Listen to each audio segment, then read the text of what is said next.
अभोहृतं स्वनं सुतं महेशकेशयातके किरातसूत्रवाडवेषु खण्डितेशके नटे दन्तपापनापहारि सर्वजन्तुशर्मदे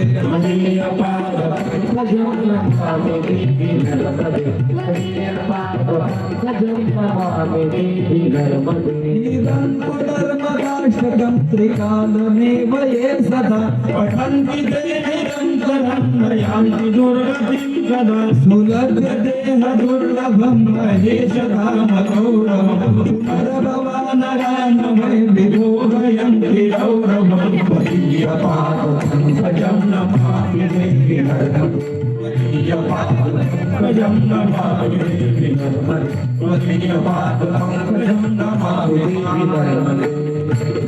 बोल बोल नर्मदा मैया की जय श्री नर्मदा महापुराण की जय जय श्री राधे श्याम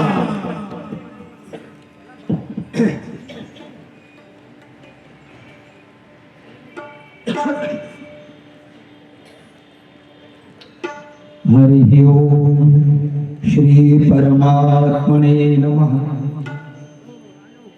ओम मज्जन्मातंग गंडच्युतमदमदिरामोदमत्तालिमालं स्नानं सिद्धांगनानां कुचयुगलत् कुसुमांग संगपिंगम सायं प्रातरमुनीनां कुसुमचय समाचन्न तीरस्थवृक्षं पायादो नर्मदांब करिमकर कराकांतरहंस्तरंगम। श्री सूत उवाच नर्मदायास्तु महात्म्यं कृष्णद्वैपायनो ब्रवीत् तत्तेऽहं सम्प्रवक्ष्यामि यत्त्वया परिपृच्छितम्। परम मंगलमय परम पावन परात्पर अखिलेश्वरी राजराजेश्वरी आई भगवती नर्मदा मैया माता भगवती जटाशंकरी मैया माता भगवती रेवा मैया या दिव्य तेजपुंज मातेची असणारी वाङ्मय मूर्ती श्री नर्मदा महापुराण कथा या ठिकाणी संपन्न होते। सज्जनो, मी या ठिकाणी सांगून गेलो की आपण नैमिष अरण्याचं काल वर्णन करून गेलो। नैमिषे सूतमासीन अभिवाद्य महामतीम। नैमिष अरण्याच्या परमपावन भूमीवरती 88 सहस्र ऋषींच्या सानिध्यामध्ये सूतजी महोदयांचं आगमन झालं आणि सूतजी महोदय यांनी व्यासगादी सांभाळलेली शौनकादी ऋषी अर्थात महर्षी शौनक 88 सहस्र ऋषी यांचं आधिपत्य करतायत आणि सूतजी महोदय हे प्रमुख अशा प्रकारचे वक्ते आहेत।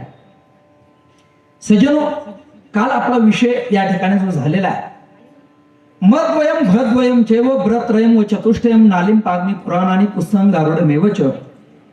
याच्यामध्ये 18 पुराणामध्ये नर्मदा पुराणाचा कुठे उल्लेख आलेला नाही, किंबहुना उपपुराणामध्ये सुद्धा नर्मदा पुराणाचा कुठे त्या ठिकाणी उल्लेख आलेला नाही।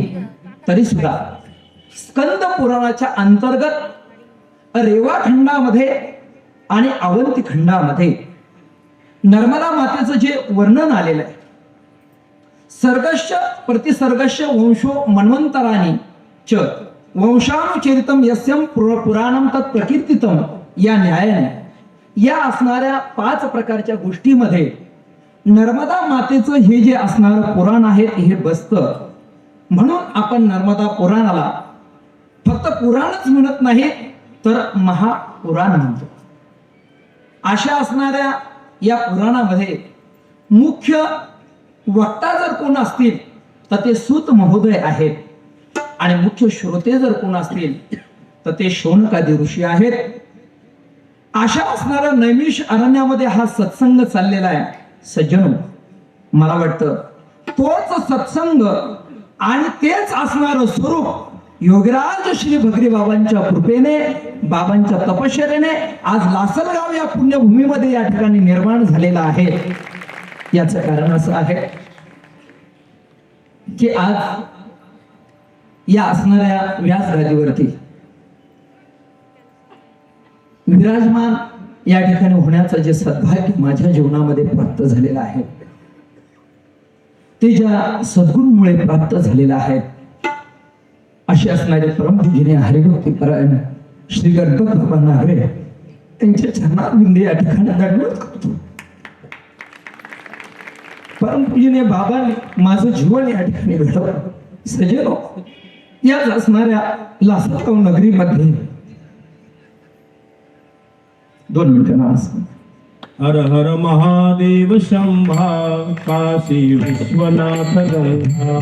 हर महादेव शंभो काशी विश्वनाथ गंगा. हर हर महादेव शंभा काशी विश्वनाथ गंगा. हर हर काशी विश्वनाथ गंगा. काशी विश्वनाथ गंगा. काशी विश्वनाथ गंगा. विश्वनाथ काशी विश्वनाथ गंगे. काशी विश्वनाथ गंगे. काशी विश्वनाथ गंगे. काशी विश्वनाथ गंगे. हर हर महादेव शंभो काशी विश्वनाथ. हर हर महादेव शंभो काशी विश्वनाथ. हो, या ठिकाणी माझं 11वी पासून तर MA पर्यंतचं शिक्षण या लासलगाव नगरीमध्ये झालं. सज्जनो, आज हजारो लोक मागे पुढे पळतायत, परंतु ज्यावेळी आम्हाला कोणी नव्हतं त्यावेळेस आमचे बाबा आमच्या पाठीशी उभे होते. आज निलेश महाराज असेल, मी असेल, तर हे सगळं सद्भाग्य परमपूजनीय हरिभक्ती परायण गुरुवर आहे. बाबांचं सुद्धा व्यक्तिमत्व शांती ब्रह्मच आहेत. या असणाऱ्या परमपूजनीय बाबांच्या सानिध्यामध्ये गुरुचं नाव आपल्या मुखामधून त्या ठिकाणी घेऊ नये, परंतु तरी सुद्धा असणारे आमच्या हरिभक्ती परायण परमपूजनीय श्री गणपत बाबा नागरे यांच्या विद्यमाने एक कालखंड आपण जर पाहिला, मी नैमिष अरण्यातल्या ऋषींचं जे त्या ठिकाणचं असणार जे काही स्थान आहे त्या स्थानाशी या स्थानाची तुलना मी का करतोय? उगीच त्या ठिकाणी म्हणजे कुठेही पण त्या ठिकाणी गाढवाच्या लग्नामध्ये आणि त्या उंटाच्या लग्नात गाढवाला मंगला अष्टक म्हणायला लावले, म्हणून उंटानं गाढवाचं वर्णन करायचं आणि गाढवाने उंटाचं वर्णन करायचं, यापैकी हे वर्णन नाही. सज्जन, या ठिकाणी परमपूजनीय हरिभक्ती परायण श्री नागरे बाबा ज्यांच्यावरती अनुग्रह झालेला आहे, आमचे असणारे योगीराज स्वरूप असणारे श्री कदम माऊली बाबा खेडलेकर. माऊली बाबा हे निश्चितच त्या ठिकाणी दांडेकर मामांचे शिष्य. दांडेकर मामा हे सद्गुरु जोग महाराजांचे शिष्य. सद्गुरु श्री जोग महाराज यांना माऊली ज्ञानोबरायांचा अनुग्रह, माऊली ज्ञानोबरायांना त्या ठिकाणी श्री गुरु निवृत्तीनाथ दादांचा अनुग्रह, निवृत्तीनाथ दादांना श्री गहिनीनाथांचा अनुग्रह, श्री गहिनीनाथांना श्री गोरक्षनाथांचा अनुग्रह, श्री गोरक्षनाथांना श्री मत्स्येंद्रनाथ म्हणजे मच्छिंद्रनाथांचा अनुग्रह आणि श्री मच्छिंद्रनाथांना प्रत्यक्षात साक्षात उमा मातेसह भगवान शिवशंकर परमात्म्याचा अनुग्रह प्राप्त झाला. म्हणून आज या व्यासपीठावरती मी बसलेलो आहे, अर्थात परमपूजनीय श्री गणपत बाबांच्या निमित्ताने आज मी भगवान शंकराचा शिष्य आहे असं मला या ठिकाणी वाटतं. तुम्हाला काय वाटत असेल? असो, हे सद्भाग्य माझे श्री गुरु श्री गणपत बाबा यांच्यामुळे प्राप्त झालं. श्री गुरु सारिका असा पाठी राखा, श्री गुरु सारिका असा पाठी राखा, श्री गुरु सारिका असा पाठी राखा, श्री गुरु सारिका असा पाठी राखा. इतरांचा लेखा कोण करी, इतरांचा लेखा कोण करी, श्री गुरु सारिका असा पाठी राखा, श्री गुरु सारिका असा पाठी राखा. इतरांचा लेखा कोण करी, इतरांचा लेखा कोण करी, श्री गुरु सारिका असा पाठी राखा, श्री गुरु सारिका असा पाठी राखा. श्री गुरु सारिका